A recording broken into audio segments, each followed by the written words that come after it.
Dreadful, dangerous, and deluded. Even worse than Nikita Mazepin, What Mazepin is doing, honestly. Yuji Ide, Taki Unoi, and probably even Latifi. Considered by many, I'd even say considered by most, to be the worst driver of all time. From the slowest qualifying laps in history to mistakes like these. And some of the funniest moments in motorsport history. And of course, getting banned indefinitely. This is the story of the one, the only, the legendary Mahaveer Raghunathan. I just want to get one thing out the way first. I'm going to be calling him Lord Mahaveer a bit in this video, not because he's actually a lord or came from royalty or anything. He actually came from a pretty modest background. It's not because of his brilliant performances either. It's actually more the opposite. I'll get into that story a bit later, because first, we need some context about his rise up the motorsports ladder. Feels a bit weird calling it a rise, but stick with me. He was born in Chennai in India in 1998. Chennai happens to be the hometown of Karun Chadhok too, who was one of only 2 Indian drivers ever in Formula 1. The odds were almost impossible, but he gave it a go anyway.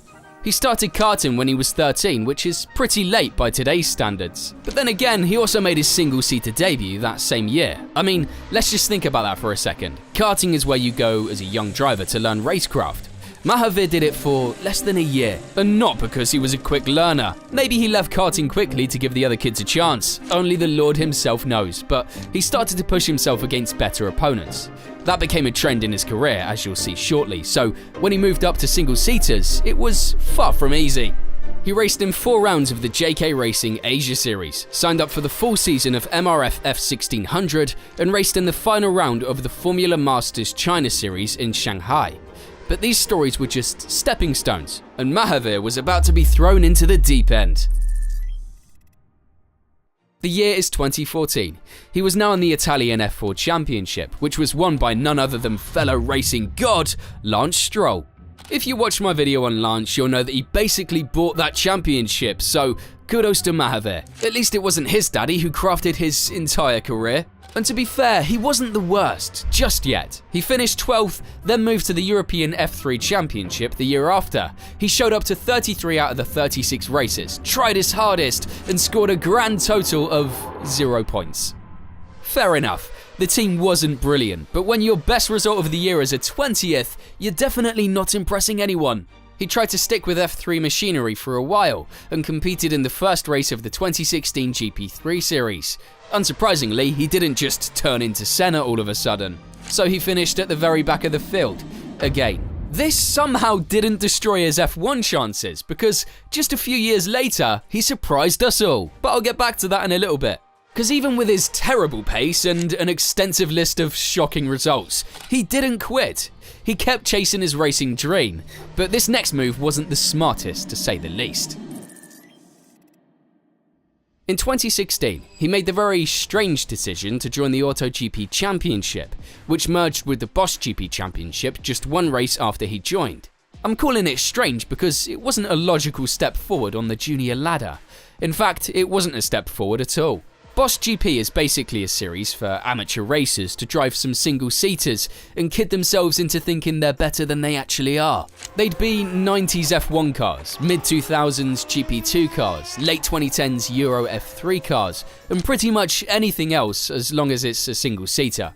It's a championship for people who are rich enough to own these cars and just want to race them for fun, so not exactly where you'd go to prove yourself to the world. The worst thing about the whole situation was that even though he was the professional driver, he still didn't win. Plus, he was driving a Lola B0552, a car that was developed 11 years prior for the A1 Grand Prix series. Junior categories have cars with similar tyres, handling, and downforce to F1 cars to get you as prepared as possible. This car definitely wasn't preparing Mahaveer for anything. It was far too different and outdated compared. Anyway, his whole career made no sense, with his season in F2 being the worst by far, but I'll get onto that shortly. He raced in the Formula class for another year, which is the lowest tier in Boss GP. He managed to win the title this time with a bit of luck. Well, I should say a lot of luck actually. His nearest and pretty much only rival was Johan Ledermeyer, who missed out on 4 of the 14 rounds, basically handing the title to Mahaveer. But fair enough, a win's a win. Some people thought this might give him the boost in confidence he needed, but then again, winning the Formula class in Boss GP isn't something you'd be waving around to F1, F2, or even F3 teams, because frankly, it wouldn't make any difference. But somehow, our Lord and Saviour managed to do the unthinkable. In 2018, he suddenly and mysteriously disappeared. He only competed once during that entire year, in the Le Mans Cup. Yet, against all odds, all logic, and against everything that you could possibly predict, this happened. Yep, Lord Mahaveer made it to Formula 2 in 2019. I still have no idea how, to be honest, and he probably doesn't either. But I can tell you how he didn't get there though. Because it wasn't because of his pace, it wasn't because of his racecraft either, and it definitely wasn't because of his star-studded resume. Because at this point, he still had no race wins or even podiums in any professional series. None. Zero. It wasn't even obvious if he had a huge sponsor or not. But at the end of the day, MP Motorsport signed him and Jordan King for 2019. And that was that. They were no joke of a team either, because Felipe Drugovich won the F2 championship with them just a few years later. Would he be able to show his potential in a true championship? Could he score points, win races and challenge for the championship? It was definitely his biggest break yet, and he knew it. The 2019 season got underway, and it started absolutely terribly. There's no other way of saying it. Raghunathan was metaphorically miles off in qualifying and literally miles off at the end of pretty much every race. At the first round in Bahrain, he qualified 20th and last, almost 3 seconds off pole. To put that into perspective, Callum Ilott qualified 18th place and was 1.7 seconds off pole. That's how far off the back of the pack he was. Not good. Not good at all. In F2, each round has a feature race and a sprint race. It basically meant there was double the potential for disaster for Mahaveer. And the worst part of the Bahrain weekend was yet to come. After crossing the finish line of the feature race, most drivers slow down, thank the fans, if there are any in F2, and drive back to the pits. But not the Lord. He went ahead and tried to set the best lap time after the race was over. Obviously, I don't have to explain how incredibly stupid and dangerous this is. It put other drivers and marshals in danger, so the FIA stepped in and handed him a 10-place grid penalty for the next race. This was the first time he got handed penalty points that season, but it definitely wasn't the last. He actually achieved something unheard of by the end of the year, because the amount of penalties this man got in a single season is truly hard to believe. His pace didn't get better either. I mean, the Bahrain weekend wasn't just a one-off, because his sprint races for the rest of the year were just terrible. He finished 19th in Barcelona, 18th in Le Castellet, 18th in Silverstone. You get the picture. The second round of the calendar that year was Baku. Everyone loves Baku, right? Well, everyone except Mahaveer. That's because it's most fun when you're at least a small bit competitive, which he, surprise surprise, wasn't. And it's especially helpful when you don't do this. At turn 3, the Lord missed the corner and went down the escape road. Can happen to anyone, right? But what doesn't happen to anyone is getting broadcast on live TV for 2 minutes straight trying to turn your car around. He genuinely couldn't figure out how to turn his car around, even with the help of multiple marshals. The amount of memes and edits that were made on this incident. But in all seriousness, it wasn't just cringe. He was losing practice time, his brakes were overheating and his engine was getting absolutely baked. These cars really don't like reverse gear, so every time you engage it, it wears down the gearbox, and Mahaveer engaged his reverse 247 times during this one maneuver. When he got back to the garage, the team wasn't too impressed. He was given some secret insider info on how you do a 3-point turn. Very useful advice, mate. Thanks. To be fair though, it looked like he genuinely didn't know you had to turn the wheel, so hopefully he took it on board. The other drivers picked up on it too, with F2 rival Callum Ilott having a good laugh at the Lord's disposal. I think we'll do the Mahaveer interpretation. If that's what they thought in public, just imagine the roasting he got behind closed doors. Anyway, I'm not trying to be mean here and handpick the few mistakes he made. If he hit qualifying and suddenly stuck in a brilliant performance, it would have cancelled out the stupidity. But he didn't. In fact, he made things even worse. He qualified last, over 6 seconds off pole. That was his actual pace, over 6 seconds. His teammate Jordan King qualified 5th, over 5 seconds faster than him, in the exact same car. King scored a podium in the feature race too, while Mahaveer was nowhere near the points once again. I think you get the picture from the first 2 weekends of the year. Mahaveer was off the pace badly, and it wasn't going to get to any better. He did pick up a lot of points though, but unfortunately for him, they were all penalty points.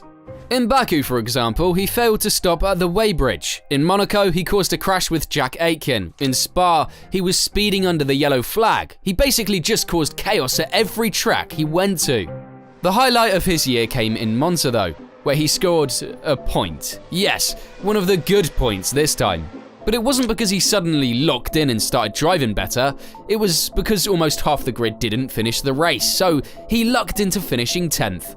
It would also be his one and only point in F2. But he did score a hell of a lot of penalty points, 24 in a single season. How on earth a driver scores this many penalty points in a championship with just 12 rounds is beyond me. I mean, that's an average of 2 per round, mate. Insane. His biggest haul came on the 22nd of June 2019 at the feature race at Paul Ricard. He must have lost a dare or something because he seemed to be on a mission to score as many as possible. In that one race alone, he scored 9 penalty points. Yes, 9. He didn't follow the virtual safety car procedure 3 separate times and scored 3 points per infraction. Pure comedy. The FIA thought he was pushing it and banned him from the following round in Austria to try and calm him down a bit. It wasn't the last time there was talk of him being banned though, because he narrowly avoided a second ban in November. Think about it for a second. He racked up the 12 points you need to get a ban, then he got banned, then the points reset and he picked up another 12 points before the season ended. Truly impressive. The final points came in Abu Dhabi for failing to follow the practice start procedure, something the stewards called extremely dangerous. Lucky for him though, it was the last race of the year, so he avoided a second ban. But strangely enough, he didn't get rehired for 2020. Wow. So in the end, Mahaveer got banned from F2, not once, but twice, in the same season. Most drivers compete in hundreds, if not thousands of races, from junior levels all the way up to Formula 1, and never get banned. But in just 12 rounds, the Lord himself got banned twice. I could talk all day about how ridiculous this is, but it speaks for itself really. After his 2019 F2 campaign, he vanished from motorsports completely for almost 2 years, but his biggest challenge was yet to come. Somehow, and I truly don't understand how the hell this actually happened, Mahaveer managed to get himself behind the wheel of a Formula 1 car. And I don't mean some F1 car that a friend let him drive. I mean, in 2021, he was called up as a test driver for Alfa Romeo. He drove the C38 at the Hungaroring on the same day as future F2 champ Théo Pourchaire. But it's fair to say that he didn't step up to the challenge very well, as he was almost 2 seconds slower than Pourchaire. The lack of pace didn't seem to put McLaren off though, and in 2023 they too gave him a test. This time he drove the MCL 35, their 2020 car at Portimao. I'm pretty sure he brought a fair bit of cash along to fund his big day out. Well played, Zach. So yeah, Raghunathan definitely made his mark on motorsports, especially in the Formula 2 championship. It wasn't the sort of come in as a rookie and win the title mark like Charles Leclerc or Oscar Piastri made. He might not have been the best, scrap that, he definitely was the worst, but at least he left a legacy. His on-track antics gave us some of the most dismal but hilarious moments ever. And even though we didn't get many brilliant racing highlights from him, we did get plenty of memes, which is basically the same thing. But he didn't give up. He's racing an Italian GT at the minute, so if you ever fancy catching the GOAT doing a few laps, you know where to find him.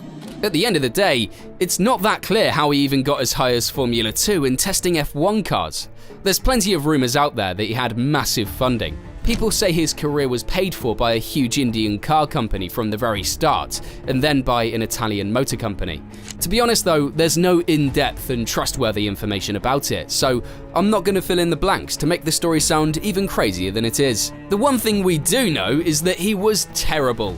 He shouldn't have had the chance to drive an F2 in the first place. And don't even get me started on having the privilege of driving an F1 car twice. There's so many drivers out there with insane skill, talent, and potential that deserve those seats 100 times more than the Lord. So it's always frustrating to see these opportunities wasted on someone who was never going to make it to F1 in the first place. But if the rumors about his massive funding are true, maybe he's closer to Lance Stroll than we thought. We sure know a lot more about Lance's backstory than we do Raghunathan's. How he started, how he literally bought his way to winning the championship, paying off teammates, and even buying whole teams. If you haven't already, watch this one next. And as always, thank you for watching.